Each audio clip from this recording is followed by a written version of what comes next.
Доколку откупувачите не ја зголема цената и не започнат со реална проценка на тутунот. После нова година, тутунарите ги повлекуваат поверениците од вагите и со тоа ќе го стопираат откупот во цела Македонија. Вела дека од многобројните ветувања и средби со откупувачите, министерот за земјоделство и премиерот не се е реализирало буквално ништо. По празниците имаат закажано нова средба со премиерот Заев. Доколку нема решение и на таа средба, како и досега, секоја нереална процената кутија да се запира за второстепена комисија и комисијата да излага да тоа го решава. Како што вика законот, на едно место, на еден проценител, доколку му се направи запирање за второстепена комисија од 3 пати и му се процени на тутунопроизводител 50% погорна класа, на тој проценител треба му се одземи лиценцата.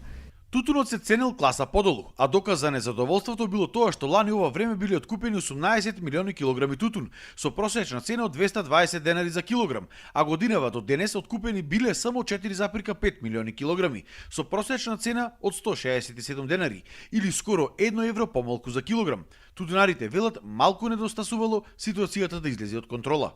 Да запри овај грабеж кој што се случува во моментов, приведечи се цени класа подолу, луѓето се изреволтирани, изманипулирани, мака мачат како да дојдат до откупните пунктови, динамиката е со лош интензитет и од кога ќе излезат со пресметките, не знаат што да прават со тие бедни класи во трета и во четврта класа.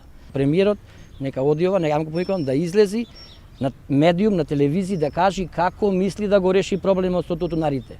Значи овој проблем ќе траи и понатаки. По средбата со Заев ќе се знаело дали проблемот ќе се реши или пак ќе се продолжило со нови блокади на патиштата и откупните пунктови.